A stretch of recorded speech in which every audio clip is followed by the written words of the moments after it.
We are living in this material world, and each and every one of us knows how challenging life can be. Yes, every one of us knows life can be challenging.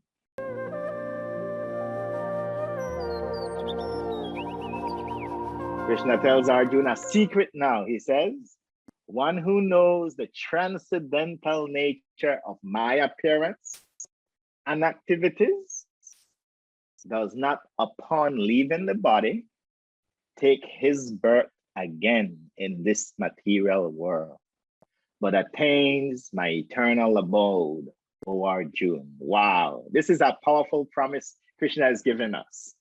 The yogis understood this place is a training ground. There are going to be pleasurable times. There are going to be challenging times.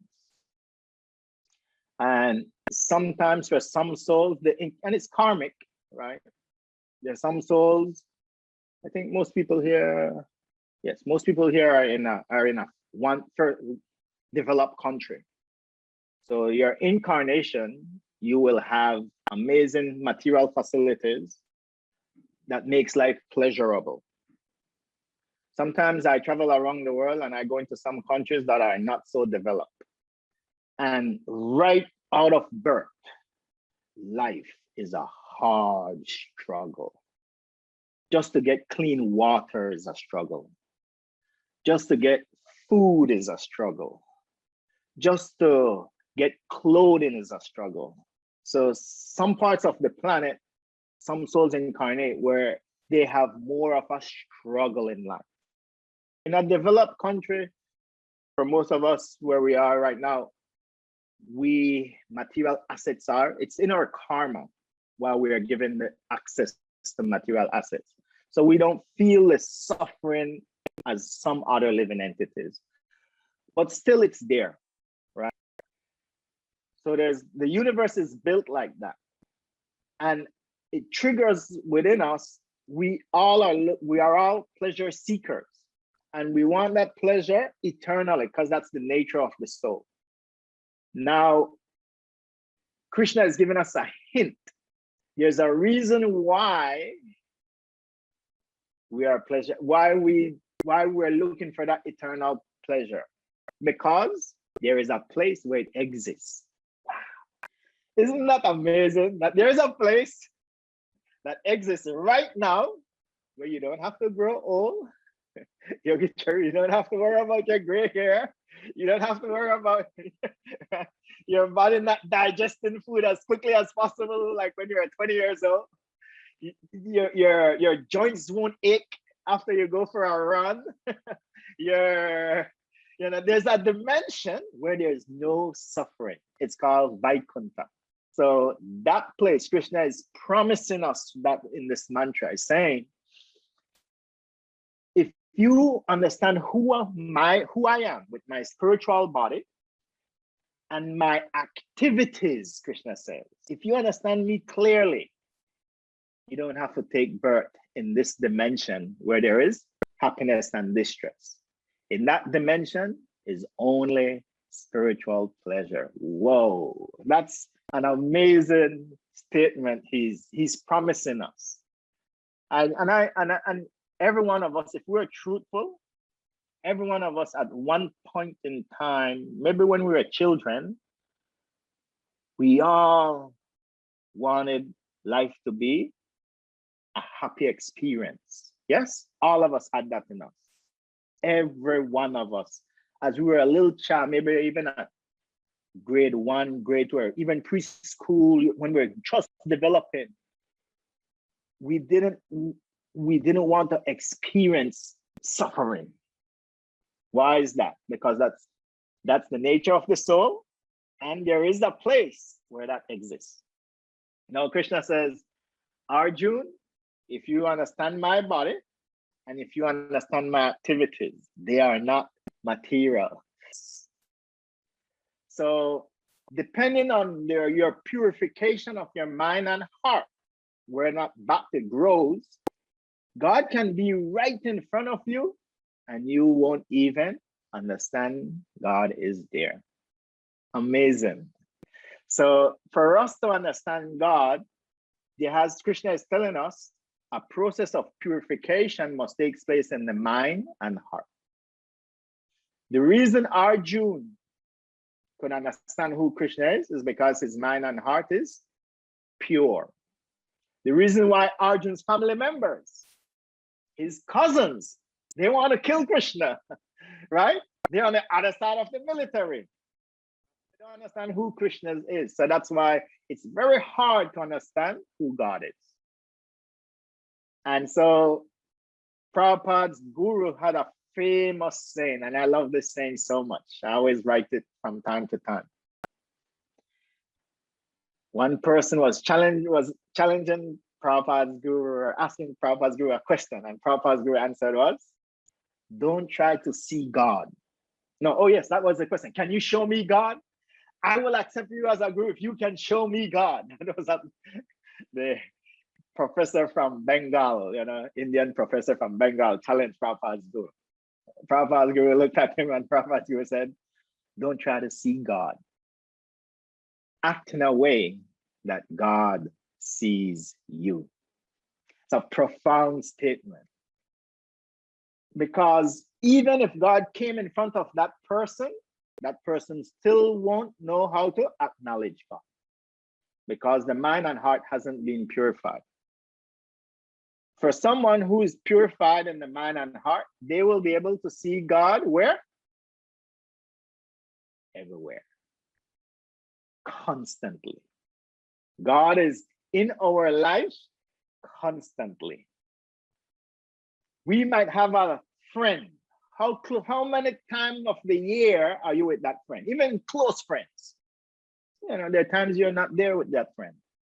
Even when you're married, you and your partner, the times when you and your partner are not together. Yes? But could you imagine what is always with us 24 hours is our breath. Yes? That breath is always with us. And that breath is an extension of God. So as soon as you connect to the breath, what happens is you start to feel God's presence around us constantly. So it just takes a shift in consciousness, a shift in the mind, and a shift in the heart space. God is right with us at every second. What percent of your breath, 10%, 20%, were you aware of your breath today? We can see, right? The breath is our constant companion. And if the breath ignores us, we would die. And that same thing which keeps us alive, if we can just bring the mind to it. You know what the breath does for us? It liberates the mind into the present moment. The breath allows your mind to be free from the tension of the past or the future. The breath is an extension of God's love to us. And God's love is none different from God himself. So we can communicate to God just by bringing the mind to the breath and feel God's love with us. So, because as you go through your daily life and this issue and that issue, you're able to channel the wisdom that we are learning. Oh, this situation is only going to last for a while. I'm not going to react. I'm not going to get pulled into the mode of passion. I'm not going to get pulled into the mode of tamas, ignorance. I'm going to treat this person as a divine spiritual being. Even though they're acting completely chaotic, I'm going to love this person from a distance. So the breath was going to help us to recognize the wisdom of Krishna into our daily life. And Krishna, like I said, God and God's wisdom is non-different.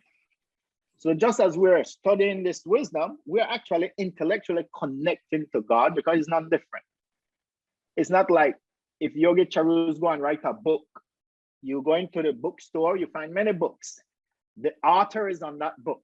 That book is an extension of the author's mind. Yes? When you read that book, you're entering that person's mind. So when we are studying the Gita, we're connecting to someone who's beyond the three modes of nature. We are connecting to God's knowledge. So as we study the Gita, we can experience. And then when we put that same wisdom into our daily life, this is how you increase it from 1% to 10%, 15%, 100% eventually. So we start to see God continuously around us, everyone. And that's when we start to evolve. And that way, we will understand, oh, there is another place. Krishna is telling us there's another place where there is no suffering. Wow. And we can go to that place.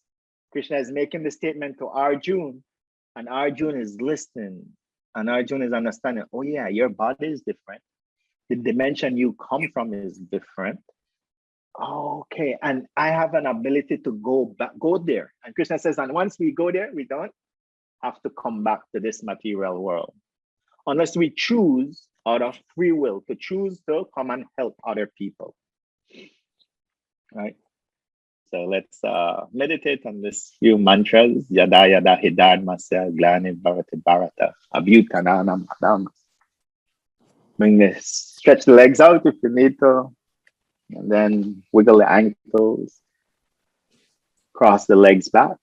And bring the palms on the knees. Touch the tip of the thumbs, tip of the index fingers. Close the eyes softly.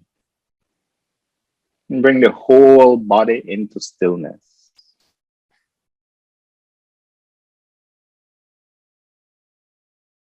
And bring your mind into the present moment to your breath.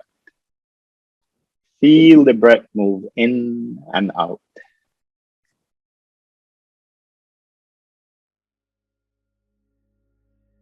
And see if you can identify the slight temperature change of the breath. The incoming breath is slightly cooler, the outgoing breath is slightly warmer.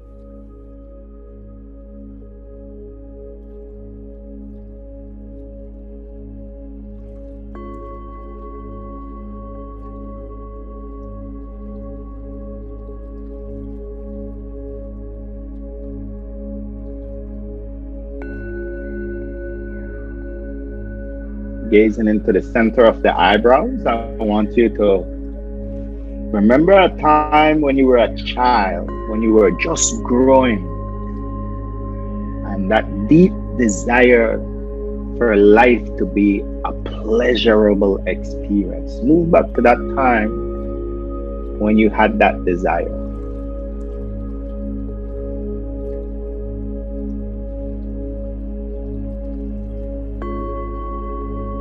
Each and every one of us had that desire at one point in our time as a child.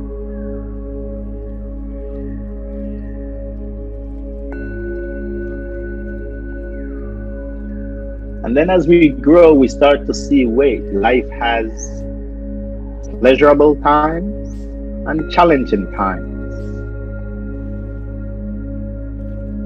We recognize that this amazing dimension we're living in is a dimension of duality, of pain and pleasure.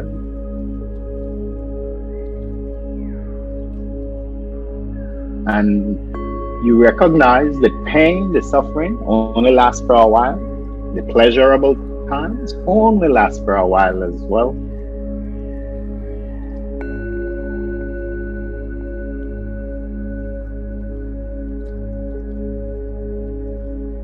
But that innocent child who was desiring life to be totally pleasurable, that's in us because there is another dimension that's pleasurable continuously, called Vaikuntha.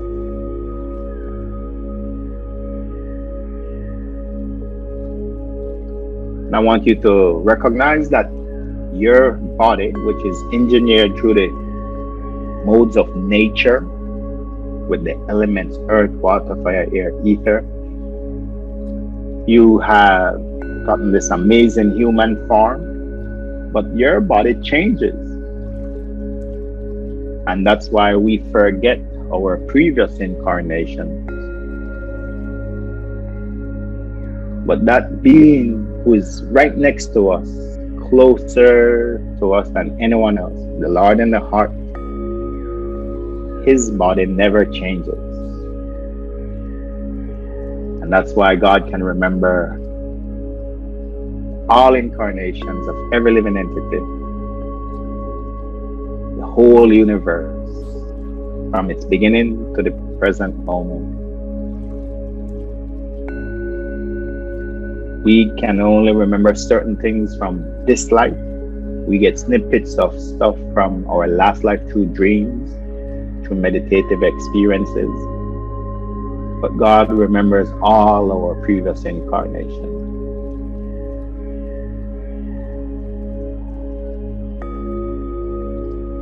God gives us remembrance and forgetfulness.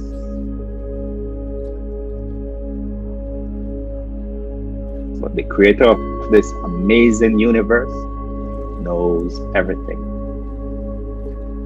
Omniscient. He's omnipresent everywhere, simultaneously. Omnipotent, all-powerful.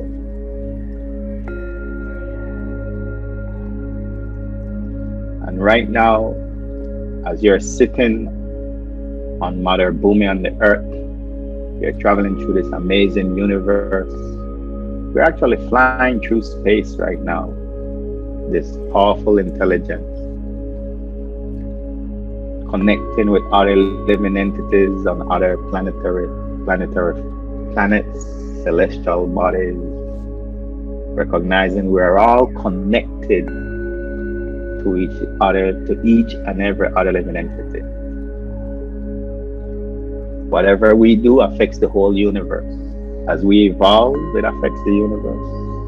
As we devolve, it affects the universe. Every day we have an opportunity to evolve more and more, change the vibration in the mind, body. Let the power of that divine being comes out more and more. The more we do that, that vibration spreads in our orbit. And those who come close to our orbit also gets affected. Arjuna's orbit got purified because he came close with Krishna. We also get purified when we study the wisdom of Krishna, because the words Krishna and the Gita is non-different. I want you to sit in silence for the next minute and recognize you're sitting in the presence of divinity, but connect to a part of the Gita which we've studied so far, a part that really resonated to you. And as you resonate to that part of the Gita, recognize you're connecting directly to divinity.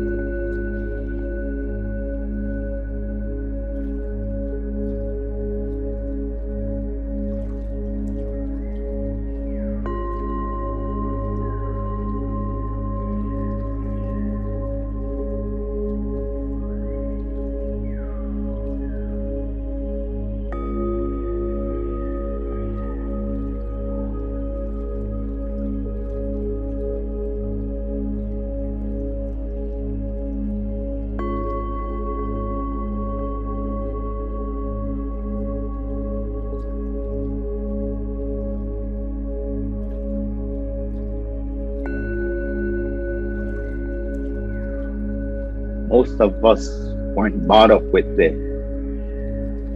wisdom of the Gita as it is, but we're brought up with a different spiritual culture. You will see the same teaching, the science that we're hearing in this conversation also exists in our previous spiritual cultural texts. I want you to remember a part of the wisdom, either from the Kabbalah, the Bible, whichever spiritual text you grew up with. You'll still see the same science. A part of the science is in there. Try and resonate with it now.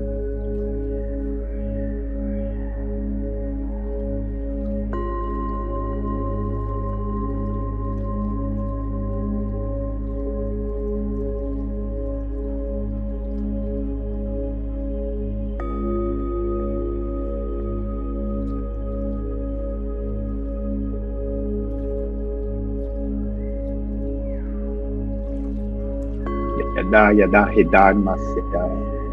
Krishna incarnates in every culture, in every species, and try to give wisdom in every spiritual culture that raises the vibration.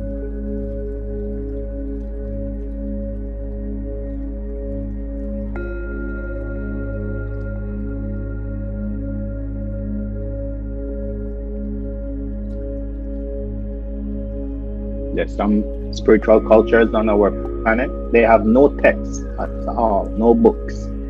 They just develop their spiritual process by connecting through nature. My indigenous friends in Australia, different other cultures are like that. God can still connect to them. Even though there's no books, they can connect to the wisdom of nature. Remember a time when you learned something spiritually from nature.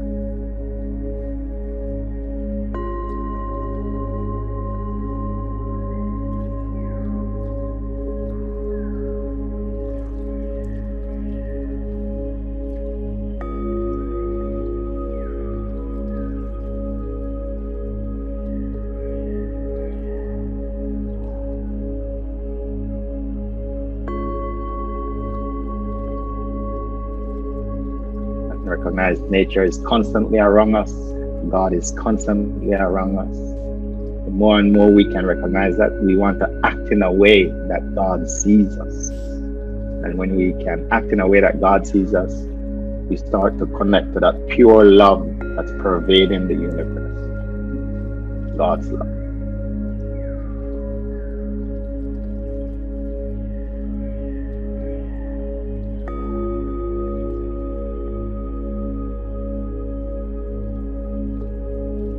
Take a deep inhalation. Exhale slowly. That breath, just by you aware of the breath, you're increasing that percentage for today. Connecting to divinity through the breath. Bring the palms to the heart. Lower the head towards your higher self, who knows that there's a place that exists where there's no suffering. And towards the Lord in the heart. Namaste. Lift the head. Open the eyes. Hari Om. Tat Sat.